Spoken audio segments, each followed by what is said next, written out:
बहुत समय पहले की बात है। एक राज्य था जो बहुत ही संपन्न और शक्तिशाली था। कुछ समय बाद उस राज्य के पुराने वजीर की मृत्यु हो गई। वजीर बहुत ही बुद्धिमान था, तो अब नए वजीर की खोजबीन शुरू कर दी गई। साम्राज्य बहुत बड़ा था, इसलिए उस राज्य के सम्राट चाहते थे कि वहां के सबसे समझदार व्यक्ति को वजीर के पद पर नियुक्त किया जाए, क्योंकि राज्य को संभालने के लिए एक बहुत ही बुद्धिमान और दूर की सोच रखने वाले वजीर का होना भी बहुत ही जरूरी था। पूरे राज्य में सबसे बुद्धिमान और समझदार व्यक्ति की खोज शुरू कर दी गई। इसके लिए राज्य में तरह तरह की परीक्षाएं आयोजित की गईं और पूरे राज्य में से अलग अलग तरह के समझदार और विचारशील व्यक्तियों को चुना गया और फिर आगे उनकी और भी मुश्किल परीक्षाएं ली गईं और अंत में केवल 3 व्यक्तियों को चुना गया। उन चुने हुए व्यक्तियों को राजधानी ले आया गया ताकि सम्राट उनकी अंतिम परीक्षा ले सकें।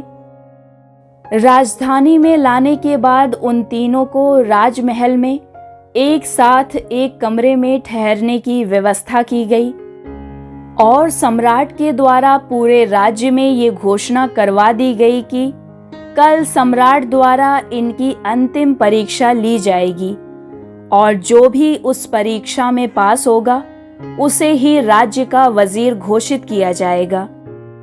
लेकिन आश्चर्य की बात ये थी कि शाम होते होते पूरी राजधानी में ये बात फैल गई कि कल सम्राट कौन सी परीक्षा लेने वाले हैं। सारे नगर में इसी बात की चर्चा होने लगी। सम्राट उन तीनों की एक बहुत ही अलग ढंग से परीक्षा लेना चाहते थे। परीक्षा ये होने वाली थी कि कल सुबह उन तीनों को महल के एक बड़े कमरे में बंद कर दिया जाएगा और उस कमरे के दरवाजे पर एक बड़ा सा ताला लगा दिया जाएगा। लेकिन उस ताले की कोई चाबी नहीं थी, क्योंकि उस ताले को उस राज्य के गणितज्ञों और कारीगरों ने मिलकर बनाया था। ताले के ऊपर केवल कुछ गणित के अंक लिखे हुए थे और उन अंकों में एक पहेली छुपी हुई थी। जो भी उस कठिन पहेली को हल कर पाएगा वही उस ताले को खोलने में सफल हो पाएगा। अब धीरे धीरे ये बात उन तीनों के पास भी पहुंची कि उनकी परीक्षा किस तरह से होनी है। कल उन तीनों को एक कमरे में बंद कर दिया जाएगा और बाहर एक बिना चाबी के ताला लगा दिया जाएगा। उस ताले के ऊपर कुछ गणित के अंक लिखे होंगे जिनमें एक पहेली छुपी हुई है और उन तीनों में से जो भी ताले के ऊपर लिखे हुए अंकों में से पहेली को सुलझाकर और पहले दरवाजा खोलकर कमरे से बाहर आ जाएगा उसे ही वजीर बना दिया जाएगा। अब ये बात सुनते ही उन तीनों में से 2 व्यक्ति तुरंत ही बाजार की तरफ चल पड़े और तालों से संबंधित गणित के विषय में जो भी किताबें मिल सकती थी वो सब ले आए और उनको पढ़ना शुरू कर दिया।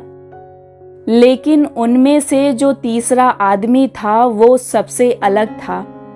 वो ये सब बातें सुनकर भी शांत रहा, ना तो कहीं गया ना ही कोई किताब लाया और अंधेरा होते ही चुपचाप अपने बिस्तर पर जाकर सो गया।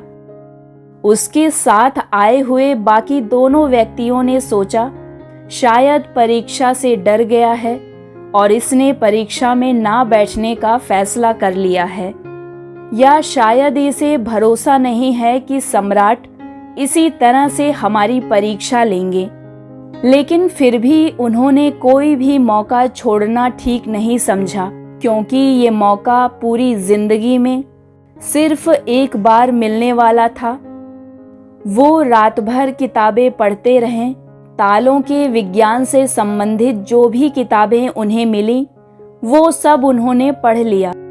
सुबह हुई तो तीसरा व्यक्ति सोकर उठा और उन तीनों को सम्राट के सामने प्रस्तुत किया गया। वहाँ उन्हें पता चला कि जो अफवाह उड़ी थी वो तो सच थी।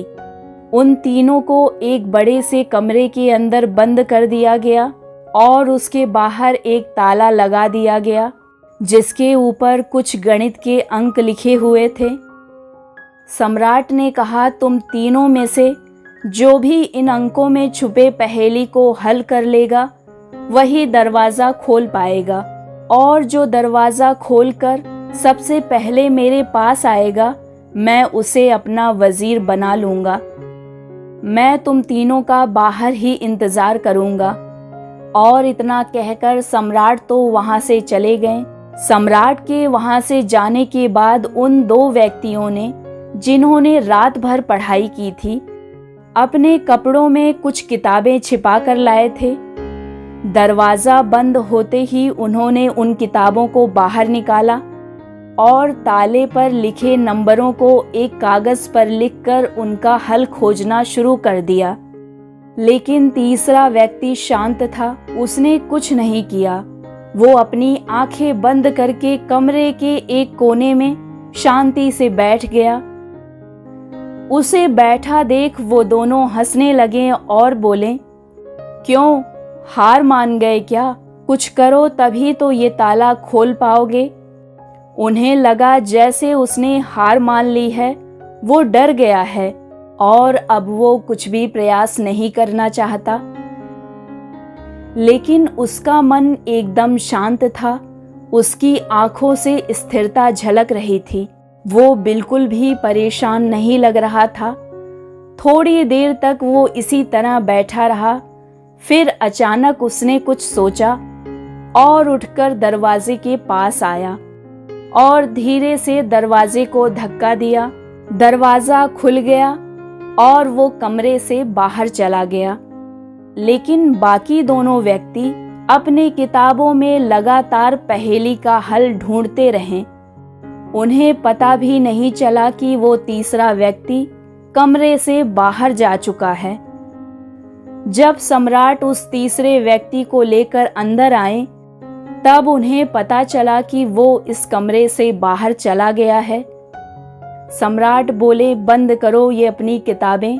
जिसे बाहर निकलना था वो तो कब का निकल चुका है। ये देखकर वो दोनों दंग रह गए और पूछे, आखिर तुम बाहर कब और कैसे निकले? सम्राट ने कहा, ताला तो लगाया ही नहीं गया था, क्योंकि बंद ताले को तो खोला जा सकता है, लेकिन जो ताला लगाया ही ना गया हो उसे कैसे खोलोगे? ये आदमी तुम तीनों में से सबसे ज़्यादा समझदार है, क्योंकि इसने समझदारी का पहला परिचय दिया है। इसने ताले पर लिखे अंकों को हल करने से पहले ये जानने का प्रयास किया कि आखिर ताला लगा भी है या नहीं। वही आदमी सबसे ज़्यादा समझदार है जो किसी भी समस्या को हल करने से पहले ये देख ले कि जिसे वो हल करने जा रहा है वो असल में समस्या है भी या नहीं। तो ये आदमी हमारे राज्य का सबसे समझदार व्यक्ति है। हम इसे अपना वजीर चुनते हैं। दोस्तों, इस कहानी से सीखने वाली बात यही है कि जब भी हमें लगे कि हमारे सामने कोई बड़ी समस्या है तो जल्दबाजी में घबराकर उस समस्या का समाधान खोजने से पहले हमें ठंडे दिमाग से ये सोचना चाहिए कि जिसे हम समस्या समझ रहे हैं वो असल में समस्या है भी या नहीं, और फिर शांत रहकर उसका समाधान खोजने की कोशिश करें। ये कहानी अगर आपको अच्छी लगी हो तो चैनल को लाइक, शेयर और सब्सक्राइब कीजिए ताकि आने वाली कहानियों को आप सुन सकें।